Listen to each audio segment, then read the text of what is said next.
오늘 주제는요, 자전거 탈 때마다 무릎이 아픈데 자전거 계속 타야 될까요? 이 주제를 가지고 말씀을 좀 드리려고 합니다. 많은 분들이 유산소 운동을 하기 위해서 자전거를 진짜 많이 타는데요, 이 자전거를 타다가 의외로 무릎 통증을 호소하시는 경우가 생각보다 되게 많이 있습니다. 되게 좀 신기하지 않나요? 조깅을 하다가 무릎이나 발목이 아프다, 그러면 이거는 조금 평상시 뛰지 않다가 쓰니까 그게 좀 납득이 가는 것 같은데, 자전거는 페달을 젓는 거고, 이게 사실 또 기어나 이런 속도를 조절하면 천천히 움직여도 되고 해서 뭔가 몸에 무리가 안 갈 것 같은데, 은근히 되게 많은 분들이 자전거를 타다가 무릎이 아픈 경우가 엄청 많습니다. 자, 그러면 그 이유가 대체 뭐고, 이렇게 자전거 타다가 무릎이 아프면 그러면 자전거를 포기를 해야 될까요? 이제 오늘 여기에 대해서 한번 답을 드리려고 합니다. 자, 먼저 이거는 무릎의 해부학적인 구조를 좀 잘 알고 있어야 자전거도 안전하게 탈 수가 있는데요. 아니 내가 자전거 타는 것도 이제 배워야 되나, 이 나이에, 이렇게 생각하실 수도 있는데, 의외로 이걸 잘 배워두면 무릎이 하나도 아프지 않게 자전거를 탈 수가 있고요. 이것도 잘 모르면 건강해지려고 자전거를 타는데 오히려 무릎이 망가지고 오히려 통증이 더 심해지는 경우도 있을 수 있으니까 오늘 영상 끝까지 잘 시청하시기 바랍니다. 자, 먼저 여기 보시면 제가 무릎 모양을 좀 가지고 왔는데요.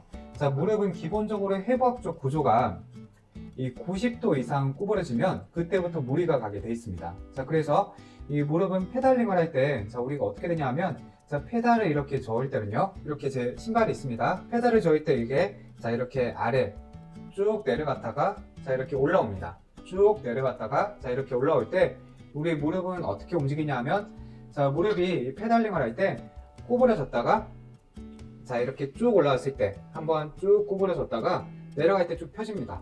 이렇게 펴졌다가 다시 올라올 때 구부러졌다가, 내려갈 때 다리를 쭉 뻗으니까 쭉 펴졌다가 올라올 때쯤 다시 구부러집니다.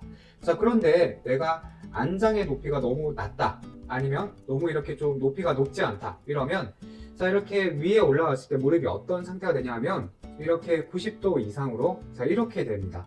상태가 무릎이 90도 이상 더 많이 구부러지게 되는 거고, 그러면 이게 자전거 페달링 한 번 탈 때 최소한 수백 번에서 많게는 수천 번까지 이 페달링을 하게 되는데, 이렇게 계속 90도 이상 수천 번씩 같은 부위가 자극을 받게 되면 무릎이 아플 수밖에 없습니다. 자, 그래서 이 안장의 높이를 높이고, 자, 그럼 얼마만큼 높여야 되냐? 자, 그거는, 자, 이렇게 신발이 있으면 보통 안장이 낮으면, 자, 이게 발 아래쪽 페달 쭉 저었을 때, 자, 이렇게 평평하게 페달에 이렇게 내려가면 안 됩니다. 어떻게 되어야 되냐 하면, 자, 보세요. 페달링을 할 때, 자, 이렇게 발바닥이 마지막에 내려왔을 때 이렇게 평평하게 있거나 이렇게 꺾이면 안 됩니다. 그건 안장이 많이 낮은 거예요.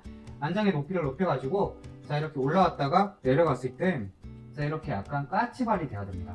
자, 이렇게 까치발이 되면 이 내려왔을 때 무릎이 부담이 가는 게 아니라, 이 페달링 할 때 반대쪽 다리는 이렇게 올라가잖아요. 그럼 까치발이 될 정도 이 안장 높이가 됐을 때 이 무릎이 90도 이상 구부러지는 게 아니라 한 요 정도 구부러지게 되는 거거든요. 그러니까 키포인트는 안장의 높이를 높여가지고 무릎이 제일 높은 지점에 왔을 때도 90도 이상 구부러지지 않게 하는 게, 그게 핵심입니다. 제가 또 이렇게 말씀을 드리면요, 안장을 또 너무 높이 해가지고 발이 허공을 둥둥 떠다닙니다. 이러면 오히려 무릎에 오금부에 무리가 가서 오금부위가 아픈 통증이 생길 수 있으니까요, 안장의 높이를 적당히 높여가지고, 이렇게 어느 정도냐면 내가 약간 까치발이 될 정도, 이 정도 높이까지 그 안장의 높이를 조절해가지고 자전거를 타는 게 좋습니다. 자, 그런데 나는 실내 자전거 이렇게 타보니까, 그렇게 안장의 높이를 좀 조절을 해도 무릎에 뭔가 부담이 가는 것 같고, 자전거를 타면은 계속 무릎이 아픈데요, 저 어떡할까요? 그렇다고 조깅을 하기에는 제가 무릎도 약하고 허리도 아프고 이래가지고 조깅도 못하겠어요, 선생님, 이런 경우가 있습니다. 자, 그러면 이때는 유산소 운동을 어떻게 하는 게 제일 좋냐면요, 자, 제가 보여드릴게요. 자, 여기 보시면, 자, 이렇게 여기 사람 나오죠. 자, 이 사람이 지금 타고 있는 기구, 이거 헬스장 가면 되게 많거든요. 자, 이게 뭐냐 하면 일리프티컬이라고 합니다. 일리프티컬이라고 해가지고, 자, 이게 바로 발모이도 하중이 덜 가고, 그 다음에 이게 약간 노저면식으로 이 파워워킹 하듯이 만들어져 있기 때문에, 자, 이거를 했을 때는 유산소 운동도 되게 잘 되고요, 무릎이나 발목에 또 부담도 덜 가기 때문에 헬스장 가가지고 이 일리프티컬, 이 운동을 하시면 무릎에 하중도 덜 가해지고, 이거 허리 아픈 분들한테도 좋아요. 왜냐면 허리를 이제 꼿꼿이 세워서 타기 때문에 뭐 이것도 도움이 되고 하기 때문에 내가 자전거 아무리 안장을 조절해도 계속 무릎이 아프고 또 나는 힘들다 이런 분들은 여기 보이시는 이 일리프티컬을 하는 거를 권유를 드리고요. 나는 그냥 서 있기만 해도 무릎이 아프다. 그래서 그런 분들은 무릎 보호대를 차고 그리고 이런 일리프티컬이나 이런 유산소 운동을 걷기부터 한번 시작을 해보는 게 또 도움이 되십니다. 자, 우리가 무릎 관절이 안 좋아지고 관절염이 심해지면 반드시 필수적으로 해야 되는 게 바로 유산소 운동입니다. 저희 왜 유산소 운동이 중요하냐 하면 우리가 다이어트를 하지 않으면 이 무릎에 가해지는 하중이 너무 많이 가해지게 되고 그러면 결국 무릎 관절에 있는 연골이 빨리 망가지게 되거든요. 자, 그래서 유산소 운동을 하는데 오늘 꿀팁, 자전거 탈 때는 안장을 높여가지고 까치발이 될 정도, 이 정도로 해가지고 타셔야 무릎에 하중이 덜 가해지고요. 만약에 자전거 어떤 자세로 하든지 계속 아프다 그러면 여기 아까 추천드린 일리프티컬 이 기구를 사용하실 것을 권유드립니다. 감사합니다.